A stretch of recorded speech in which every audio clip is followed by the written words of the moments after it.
Abang Inang yang terkasih dalam Tuhan Yesus Kristus, kami dari pengurus dan anggota Yayasan BKS Marturia mengucapkan selamat Natal kepada Abang Inang semuanya.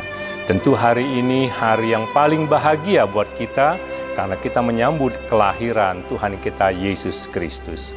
Kami pun juga berbahagia sebagai anggota dan pengurus Yayasan BKS Marturia yang terus bisa memberitakan Injil, melayani Tuhan, dan juga memberitakan firman Tuhan kepada Amang Inang semuanya. Kami berharap agar pelayanan kami kepada Amang Inang dapat membawa damai dan sejahtera, membawa sukacita bagi Amang Inang semuanya. Karena itu kami juga berharap agar Amang Inang mendoakan kami supaya kami anggota dan pengurus Yayasan BKS Marturia terus bisa melayani Tuhan melalui pelayanan-pelayanan kami kepada Amang dan Inang. Doakan kami agar kami dapat bisa memberikan yang terbaik buat Amang Inang demi kemuliaan Tuhan kita Yesus Kristus. Akhirnya sekali lagi kami mengucapkan selamat Natal juga selamat menyambut tahun yang baru. Tuhan Yesus memberkati. Damai sejahtera Allah yang melampaui segala akal, itulah yang memelihara hati dan pikiranmu di dalam Kristus Yesus Tuhan kita. Amin. Saudara-saudaraku, mewakili pembina, pengurus, dan pengawas dan seluruh anggota Yayasan Badan Kerjasama Marturia, kami menyampaikan selamat Hari Natal bagi kita semuanya. Marilah kita menerima firman Tuhan yang menjadi dasar khotbah pada pesta Natal yang pertama ini, yaitu dari surat Ibrani pasal 1 ayat 5 hingga ayat 12. Saya akan bacakan untuk kita, mari kita simak dengan baik. Karena kepada siapakah di antara malaikat-malaikat itu pernah ia katakan, anakku engkau telah kuperanakkan pada hari ini, dan aku akan menjadi bapanya, dan ia akan menjadi anakku. Dan ketika ia membawa pula anaknya yang sulung ke dunia, ia berkata, semua malaikat Allah harus menyembah dia. Dan tentang malaikat-malaikat ia berkata, yang membuat malaikat-malaikatnya menjadi badai dan pelayan-pelayannya menjadi nyala api. Tetapi tentang anak ia berkata, tahtamu ya Allah tetap untuk seterusnya dan selamanya, dan tongkat kerajaanmu adalah tongkat kebenaran. Engkau mencintai keadilan dan membenci kefasikan. Sebab itu Allahmu telah mengurapi engkau dengan minyak sebagai tanda kesukaan, melebihi teman-teman sekutumu. Dan pada mulanya ya Tuhan, engkau telah meletakkan dasar bumi, dan langit adalah buatan tanganmu. Semuanya itu akan binasa, tetapi engkau tetap ada, dan semuanya itu akan menjadi usang seperti pakaian. Seperti jubah, engkau akan gulungkan mereka, dan seperti persalinan mereka akan diubah. Tetapi engkau tetap sama, dan tahun-tahunmu tidak berkesudahan. Demikian firman Tuhan. Saudara-saudaraku yang dikasihi Tuhan Yesus Kristus, seperti sudah saya sampaikan di khotbah malam Natal kemarin, Natal adalah pesta sukacita. Harus ada sukacita yang besar, harus ada suasana yang penuh kegembiraan, karena memang hakikat Natal adalah sukacita. Karena itu saudaraku, walau kita sekarang mungkin menghadapi banyak masalah, atau ada yang berbeban berat, atau sakit, atau rugi, atau gagal, atau menderita, malam hari ini saudaraku, hari Natal ini buang semuanya itu, gantikan dengan sukacita hari Natal. Tetapi saudaraku, mari kita jujur dulu sejujur-jujurnya. Sebenarnya apa yang membuat, apa yang menarik hati saudara sehingga begitu antusiasnya, sehingga begitu gembiranya mengikuti ibadah di pesta Natal ini? Dan bagi kita yang sudah lama menjadi seorang Kristen, mari kita jujur, sejujur-jujurnya menjawab di hati sanubari kita masing-masing. Sebenarnya mengapa saudara mau mengikut Yesus? Dan kepada saudara-saudaraku yang masih ragu-ragu mengikut Yesus atau yang hanya sekedar bernama Kristen, jawab dulu hari ini, apa yang perlu saudara ketahui agar saudara bisa mantap mengambil keputusan untuk terus setia mengikut Tuhan Yesus. Itulah sapaan firman Tuhan di pesta Natal hari ini, yaitu Tuhan Yesus kita itu lebih unggul dari manapun dan dari siapapun. Saudaraku, beberapa bulan terakhir ini kita mengikuti beberapa pemilihan. Ada pemilihan Presiden Republik Indonesia, pemilihan legislatif, pemilihan DPD, dan mereka sudah dilantik. Kita juga mengikuti pemilihan Amerika yang sangat menarik perhatian dunia. Dan ada juga pilkada serentak tanggal 27 November lalu di ratusan kabupaten, kota, dan provinsi di Indonesia. Bahkan ada pemilihan pimpinan beberapa gereja, termasuk gereja HKBP. Dalam setiap pemilihan seperti itu, saudaraku, tentu kita memilih figur yang lebih unggul, bukan? Walaupun terkadang dan sangat sering tidak seperti itu, bukan? Kita masih ingat beberapa tahun lalu di beberapa kota di dunia, ketika sebuah produk handphone akan diluncurkan, ribuan orang mengantri bahkan bermalam di depan pintu mal tempat penjualan. Mengapa? Padahal harganya sangat selangit. Mengapa? Karena handphone itu memiliki banyak keunggulan. Saudara-saudaraku, khotbah di hari Natal ini juga mau meyakinkan kita tentang keunggulan Yesus. Mari kita coba perjelas. Ini ceritanya. Surat Ibrani ini dituliskan kepada orang-orang Kristen Yahudi yang berserak karena mereka mengalami persekusi, mengalami penganiayaan dari penguasa Romawi dan dari orang-orang Yahudi. Sehingga banyak dari orang Kristen Yahudi itu yang ingin meninggalkan imannya, murtad, mau berbalik ke agama Yahudi. Karena itulah surat ini dituliskan kepada mereka untuk memperkenalkan Tuhan Yesus lebih dalam lagi, sehingga pengenalan mereka tentang Yesus itu semakin jelas, dan itu akan membuat iman mereka semakin kuat sehingga mereka bisa lebih kokoh, lebih setia mengikut Tuhan Yesus. Untuk itulah penulis surat Ibrani ini mendaftarkan semua keunggulan, mendaftarkan semua superioritasnya Tuhan Yesus kita dibandingkan dengan kuasa, dengan tokoh-tokoh yang pernah ada dan tokoh-tokoh yang akan ada. Maka dengan mengetahui keunggulan ini, kita akan mantap mengambil keputusan mengatakan, mengikut Yesus keputusanku walau sendiri, walau harus mengalami aniaya. Sekarang mari kita lihat apakah keunggulan-keunggulan itu. Pertama, Yesus Tuhan kita yang lahir di Bethlehem adalah Mesias yang sudah lama dijanjikan Allah untuk menyelamatkan manusia. Karena itu kelahiran Yesus itu bukan datang begitu saja, tetapi adalah pemenuhan janji Allah tentang Mesias yang sudah berabad-abad yang lalu. Banyak ayat Alkitab yang kita tahu dan yang sering diliturgikan di perayaan-perayaan Natal menyebutkan itu. Dan yang kedua, keunggulannya untuk meyakinkan mereka dan kita tentang kemesiasan Yesus itu, penulis surat Ibrani ini menunjukkan jabatan dan tugas yang diembankan kepada Yesus Kristus. Mari kita lihat di ayat 5 dikatakan, Yesus itu adalah anak Allah. Ayat ini dikutip dari peristiwa pembaptisan Yesus. Ketika terdengar suara Allah dari sorga yang mengatakan, inilah anakku yang kukasihi, kepadanya lah aku berkenan.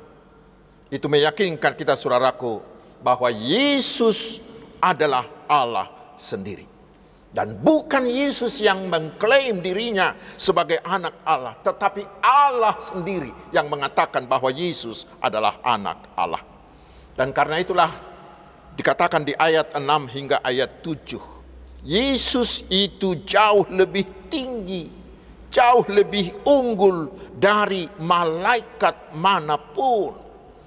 Bahkan Yesus itu tidak bisa dibandingkan karena terlampau jauh keunggulannya dari malaikat manapun. Dan selanjutnya dikatakan lagi Yesus itu adalah raja. Di dalam tradisi Yahudi, raja itu dianggap sebagai anak Allah, ayat 8. Kita baca nanti di 2 Samuel 7 ayat 14 dan Mazmur 2 ayat 7. Pernyataan ini menyatakan, saudaraku, meyakinkan penerima surat ini dan juga meyakinkan kita hari ini bahwa Yesus itu adalah raja yang sudah lama dijanjikan Allah yang akan meneruskan kerajaan Daud. Tetapi kerajaan Yesus itu bukanlah kerajaan duniawi atau kerajaan politis yang bisa berakhir, yang bisa lapuk bagaikan kain. Tetapi di ayat 8 hingga di ayat 8, ayat 11 dan ayat 12 dikatakan bahwa kerajaan Yesus itu adalah kerajaan kekal, tidak memiliki awal, tidak memiliki akhir. Karena Yesus adalah Alfa, adalah Omega juga.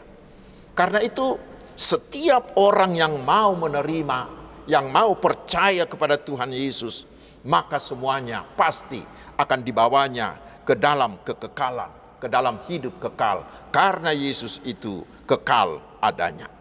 Dan yang berikutnya di ayat 10, saudaraku, dikatakan bahwa segala sesuatu itu diciptakan oleh Tuhan Yesus.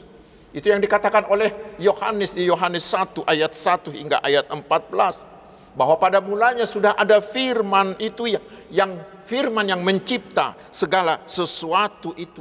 Dan sekarang firman itu menjadi daging, berinkarnasi, menjadi manusia. Itulah Tuhan kita Yesus Kristus, Allah yang menjadi manusia, yang lahir di Bethlehem, yang kita peringati kelahirannya melalui perayaan Natal ini. Saudara-saudaraku, itulah keunggulan Yesus Tuhan kita. Yesus tidak terbandingkan dengan kuasa manapun, dengan pribadi manapun. Itu yang harus kita camkan dalam hati kita melalui perayaan Natal ini. Dan itu yang harus kita ajarkan kepada anak cucu kita, bahwa Yesus itulah yang terunggul dari siapapun. Tidak ada juru selamat lain yang sebanding dengan Tuhan Yesus. Karena itulah Tuhan Yesus berani mengatakan di Yohanes 14 ayat 6 itu, Akulah jalan dan kebenaran dan hidup. Tidak ada seorang pun yang datang kepada Bapa kalau tidak melalui aku. Dan di Kisah Rasul 4 ayat 12 dengan jelas dikatakan, dan keselamatan tidak ada di dalam siapapun juga selain di dalam Dia. Sebab di bawah kolong langit ini tidak ada nama lain yang diberikan kepada manusia yang olehnya kita dapat diselamatkan. Itu hanya ada di dalam nama Tuhan Yesus. Saudara-saudaraku yang dikasihi Tuhan Yesus Kristus, memang pada zaman kita sekarang nampaknya kemajuan teknologi, terutama teknologi kedokteran dan teknologi informasi ini melejit luar biasa. Dan kemajuan teknologi ini membuat terjadinya disrupsi di hampir semua bidang kehidupan. Cara hidup yang lama hampir tidak bisa lagi dipertahankan. Bahkan keyakinan yang lalu juga hampir tidak bisa lagi dipertahankan. Mesin pencari seperti Google sudah hampir seperti Allah yang bisa melakukan segala-galanya. Demikian juga dengan robot-robot yang dilengkapi dengan kecerdasan buatan.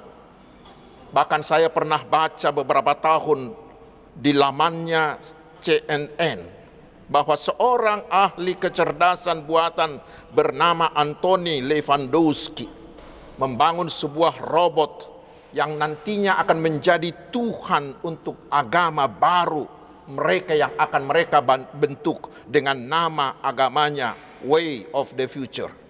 Dan robotnya itu diberi nama Godhead. Itu dia klaim. Dia mengklaimnya memiliki kecerdasan miliaran kali lebih pintar dari manusia terpandai, termasuk miliaran lebih pintar dari Albert Einstein. Dan dia sendiri, si Lewandowski ini sering menjadi salah seorang dari pastornya. Dan mungkin saudaraku masih ada lagi penemuan-penemuan yang lebih dari itu yang saya tidak tahu, tetapi mungkin saudara-saudara mengetahuinya. Tetapi hari ini saudaraku, kita diyakinkan bahwa telah hadir di tengah-tengah kita seorang anak Allah bernama Tuhan Yesus yang paling unggul dari segala-galanya. Kehebatan Mr. Google, kehebatan robot, kehebatan kecerdasan buatan manapun tidak akan mampu menandingi kehebatan Yesus. Karena dia adalah anak Allah yang mencipta segala sesuatu, yang mengatur segala sesuatu, dan yang terutama, yang mampu menyelamatkan, yang mampu menyediakan keselamatan, yang mampu menyediakan hidup kekal bagi siapa saja yang mau percaya kepada Dia. Hanya Dialah juru selamat yang menyediakan keampunan dosa dan hidup kekal bagi setiap orang yang percaya kepadanya.